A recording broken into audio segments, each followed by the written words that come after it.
Hello friends, welcome to our கல்ப்ஷனா blogs. இன்றைக்கி நம்ம 2 சூப்பரான ரெசிபி தான் பார்க்க போகிறோம். ரெஸ்டாரண்ட்டுக்கு ஹோட்டலுக்கெலாம் போகும்போது நம்ம ஃபஸ்ட்டு ஆர்டர் பண்ணுவோம் இந்த 2 ரெசிபியும். அதில் ஒன்று எக் நூடுல்ஸ், இன்னொன்று cauliflower Manchurian.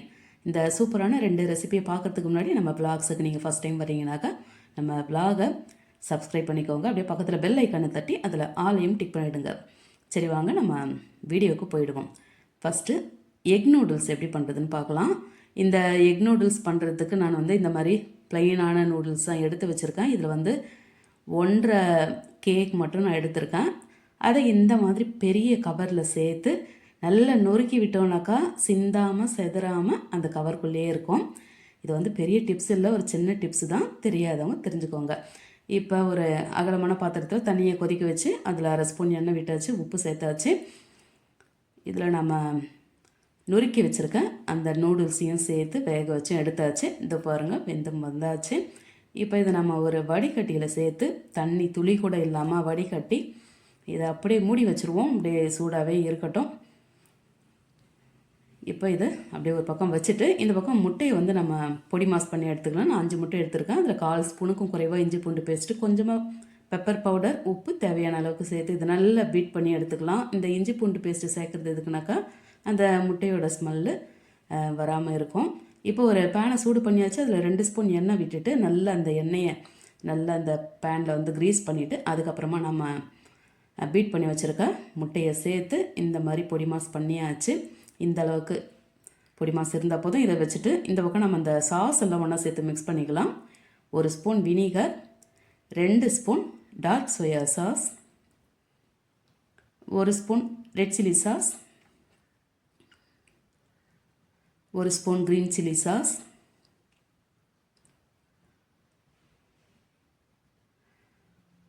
1 spoon schezwan sauce, 2 tablespoon tomato sauce சேர்த்து இப்போ எல்லாத்தையும் நல்லா கலந்துக்கலாம். இது நம்ம அந்த வெஜிடபிள்ஸில் ஒன்று ஒன்றா சேர்க்கும்போது நம்ம முன்னாடி சேர்த்துருக்க அந்த சாஸ் அப்புறம் அந்த வெஜிடபிள்ஸ்லாம் ஒரு மாதிரி கலர் மாறிடும். அதனால் இந்த மாதிரி நம்ம தனியாக சேர்த்து வச்சுக்கிறோம். இப்போ இந்த கடாயை சூடு பண்ணியாச்சு. அதில் 3 ஸ்பூன் எண்ணெய் விட்டு எண்ணெய் சூடான பிறகு 1 டேபிள் ஸ்பூன் பூண்டு பொடியை கட் பண்ணி சேர்த்தாச்சு. 1 டேபிள் ஸ்பூன் இஞ்சி பொடியை கட் பண்ணி சேர்த்து 2 பச்சை மிளகாவை நீலவாக்கு மாதிரி மெலிசாக கட் பண்ணி சேர்த்து அதை அப்படியே லைட்டாக கலந்து விட்டுக்கலாம். இதில் ஒரே ஒரு பிஞ்சு போல் அஜினோமோட்டோ சேர்த்துக்கலாம். இதில் உங்களுக்கு விருப்பம் இருந்தால் சேர்த்துக்கோங்க, இல்லாட்டியும் பரவாயில்ல. நான் இந்த ஸ்ப்ரிங் ஆனியனோட இந்த வெங்காயத்தையே மெலிசாக கட் பண்ணி சேர்த்துருக்கேன். அது ஒரு 1/4 கப்பு சேர்த்துருக்கேன். இந்த அஜினோமோட்டோ சேர்க்கும்போது அப்படியே எக்ஸாக்டாக அந்த சைனீஸ் நூடுல்ஸ் மாதிரி வரும், அதனால சேர்க்குறோம். இப்போ இதில் 1/2 கப்பு கேரட்டு மெலிசா சீவி சேர்த்தாச்சு, 1/2 கப்பு பீன்ஸும் சேர்த்தாச்சு, கேப்சிகம் சேர்த்தாச்சு, 2 கப்பு மட்டும் நான் கோஸ் நீலவாக்கில் கட் பண்ணி சேர்க்குறேன். இதில் எவ்வளோ காய்கறி சேர்த்தாலும் நம்ம வதக்கின பிறகு பார்த்திங்கன்னா இருக்கிற இடமே தெரியாமல் போயிடும். அதனால் இவ்வளோ வேணால் சேர்த்துக்கலாம். இப்போ நம்ம மிக்ஸ் பண்ணி வச்சு இந்த சாஸ் எல்லாம் சேர்த்தாச்சு. இது கூடவே 2 டேபிள் ஸ்பூன் போல் நம்மளோட அந்த ரெடிமேட் ஃப்ரைட் ரைஸ் மிக்ஸை சேர்த்துட்டு உப்பு தேவையான அளவுக்கு பார்த்து சேர்த்து இப்போ எல்லாத்தையும் நல்லா கலந்து எடுத்துக்கலாம். இந்த டேஸ்ட் பார்த்திங்கன்னா அப்படியே அச்சாசலாக நம்ம வெளியே சாப்பிட்ற ஹோட்டலில் ரெஸ்டாரண்ட்டில் சாப்பிட்ற அதே டேஸ்ட்டில் இருக்கும். இவெல்லாம் கலந்த பிறகு நம்ம வேக வச்சுருக்க அந்த நூடுல்ஸையும் சேர்த்தாச்சு. 1 ஸ்பூன் பெப்பர் பவுடரையும் சேர்த்துட்டு ஸ்ப்ரிங் ஆனியன் நீளமாக மெலிசாக கட் பண்ணி வச்சுருக்கோம், அதையும் சேர்த்தாச்சு. அந்த முட்டை பொடி மாசையும் சேர்த்து இனி பொறுமையாக கலந்து எடுக்க வேண்டியது தான் பாக்கி.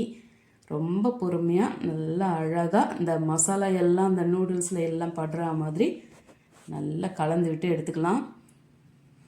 இந்த நூடுல்ஸ் மட்டும் சுட சுட சாப்பிட்டா தான் சூப்பராக இருக்கும். இதில் இந்த சாஸ் எல்லாம் உங்ககிட்ட இருந்தால் பாருங்கள், அப்படி இல்லாட்டி உங்ககிட்ட எந்த சாஸ் இருக்கோ அதை சேர்த்துக்கோங்க. ஆனால் இதெல்லாம் சேர்த்தா தான் நமக்கு அந்த ஹோட்டலில் சாப்பிட்ற அந்த ரெஸ்டாரண்ட்டில் சாப்பிட்ற அந்த ஒரு டேஸ்ட்டு கிடைக்கும். அவ்வளோதான், நம்மளோட எக் நூடுல்ஸ் ரெடி ஆகிடுச்சு. அடுத்து காலிஃப்ளவர் மஞ்சூரியன் பார்க்கலாம். நான் ஒரு நடுத்தரமான காலிஃப்ளவர் எடுத்து இந்த மாதிரி தனித்தனி இந்த பூவை எடுத்து வச்சுட்டு அதை உப்பு தண்ணியில் 10 நிமிஷம் ஊற வச்சு நல்லா தண்ணியை வடித்து வச்சுருக்கேன். இப்போ ஒரு பவுலில் 4 table spoon cornflour, 4 table spoon maida மாவு, 1 ஸ்பூன் பெப்பர் பவுடர் சேர்த்துட்டு 1 ஸ்பூன் இஞ்சி பூண்டு பேஸ்ட்டு, உப்பு தேவையான அளவுக்கு சேர்த்துட்டு தண்ணி கொஞ்சமாக விட்டு அதை நம்ம கொஞ்சம் திக்காக கரைச்சி எடுத்துக்கலாம். இந்த காலிஃப்ளவரை நாம் இதில் டிப் பண்ணி பொரித்து எடுக்க போகிறோம். லைட்டாக இதில் மிளகாத்தூள் சேர்க்கணுன்னாலும் சேர்த்துக்கோங்க. இப்போ இந்த கன்சிஸ்டன்சியில் கரைச்சி எடுத்தாச்சு. இதில் இந்த காலிஃப்ளவரை சேர்த்துட்டு இப்போ நல்லா அந்த பேட்டர் வந்து அந்த காலிஃப்ளவரில் நல்லா கோட் ஆகி வரணும். அந்த அளவுக்கு நல்லா பரட்டி எடுத்துக்கலாம். மேக்ஸிமம் நல்லா கோட் ஆகிற மாதிரி பாருங்கள். இல்லாட்டி அந்த வெறுமனே நம்ம காலிஃப்ளவரை பொரிச்சு எடுத்தோம்னாக்கா வெறும் காலிஃப்ளவரை நம்ம மசாலா பண்ண மாதிரி இருக்கும். இப்போ எண்ணெய் இந்த பக்கம் சூடாக இருக்குது, அதில் சேர்த்தாச்சு. இப்போ இது வந்து ரொம்ப கலர் மாதிரி நம்ம பொரித்து எடுக்க போகிறது கிடையாது. ஜஸ்ட் அந்த மேலே இருக்க அந்த லேயர் மட்டும் நல்லா அந்த காலிஃப்ளவரில் செட் ஆகி பொரிஞ்சு வந்தால் போதும். இந்த பாருங்கள், இந்த அளவுக்கு பொரிஞ்சு வந்தாச்சு. இப்போ இதை நாம் எண்ணெயை வடிச்சிட்டு வெளியே எடுத்துக்கலாம். அவ்வளோதான், எல்லா காலிஃப்ளவர் மஞ்சூரியனும் ரெடியாக காலிஃப்ளவரில் பொரித்து எடுத்தாச்சு. இந்த மாதிரி இருக்குது. இப்போ நாம் மஞ்சூரியன் பண்ணிவிடுவோம்.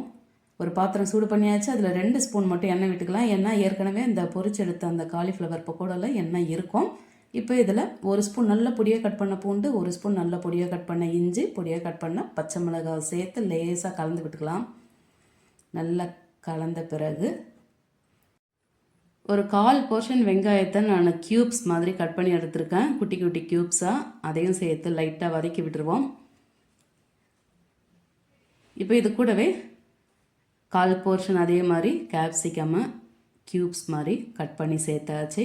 அதையும் அப்படியே லைட்டாக கலந்து மிக்ஸ் பண்ணிக்கலாம். இப்போ இதில் 1.5 spoon soya sauce, 1/2 spoon green chilli sauce, 1/2 spoon red chilli sauce, 1/2 spoon schezwan sauce, 1.5 spoon போல் டொமேட்டோ சாஸ் சேர்த்துட்டு இப்போ எல்லாத்தையும் நல்லா மிக்ஸ் பண்ணிக்கலாம். இந்த சாஸ் எல்லாம் நம்ம வீட்டிலையே வாங்கி வச்சுருந்தோம்னாக்கா நம்ம ரெஸ்டாரண்ட்டுக்கு ஹோட்டலுக்குன்னு போக வேண்டிய அவசியமே கிடையாது. இப்போ ஒரு குட்டி பவுலில் தண்ணி கொஞ்சமாக வச்சுட்டு அதில் 1 டேபிள் ஸ்பூன் கார்ன்ஃப்ளவரை சேர்த்து கட்டிகள் இல்லாமல் நல்லா கரைச்சி எடுத்துட்டு இப்போ நம்ம செய்து வச்சுருக்க இந்த மஞ்சூரியன் மசாலாவில் சேர்த்து இப்போ எல்லாத்தையும் நல்லா கலந்துக்கலாம். இதுவே உங்களுக்கு கிரேவி பதத்துக்கு வேணும்னாக்கா இன்னும் கூட கொஞ்சம் போல் தண்ணி எக்ஸ்ட்ரா சேர்த்துக்கோங்க. இப்போ இதை நம்ம ட்ரை மஞ்சூரியனாக தான் பண்ண போகிறோம். இப்போ உப்பு தேவையான அளவு சேர்த்து வச்சு ஒரே ஒரு பிஞ்சு அஜினோமோட்டோ சேர்த்துட்டு 1 ஸ்பூன் பெப்பர் பவுடர் சேர்த்து இப்போ எல்லாத்தையும் நல்லா கலந்துக்கலாம்.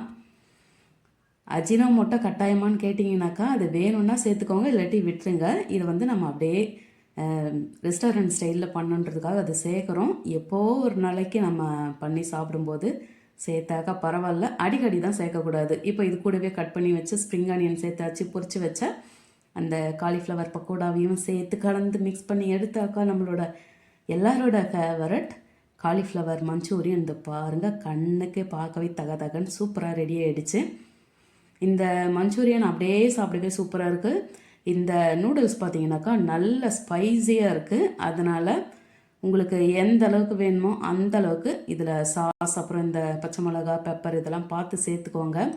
இந்த சாஸ் எல்லாம் நாமளே வீட்டில் வாங்கி வச்சுருந்தோம்னாக்கா நம்ம ரெஸ்டாரண்ட்டை விட சூப்பரான டேஸ்ட்டில் வீட்டிலையே பண்ண முடியும். நல்லா சுட சுட செய்து சாப்பிட்லாம். அதனால் நீங்களும் இதே அளவுகளில் இதே மெத்தடில் இந்த எக் நூடுல்ஸையும் காலிஃப்ளவர் மஞ்சூரியனையும் செய்து ஃபேமிலியோடு சாப்பிட்டு என்ஜாய் பண்ணிட்டு எப்படி இருந்ததுன்னு மறக்காமல் கமெண்ட்டில் சொல்லுங்கள். ரெசிபி பிடிச்சிருந்தால் லைக் பண்ணிவிட்டு அப்படியே நம்ம vlog-ஐயும் சப்ஸ்கிரைப் பண்ணி பக்கத்தில் பெல் ஐக்கான் அழுத்தி அதில் ஆலையும் டிக் பண்ணிக்கோங்க. தேங்க்ஸ் ஃபார் வாட்சிங்.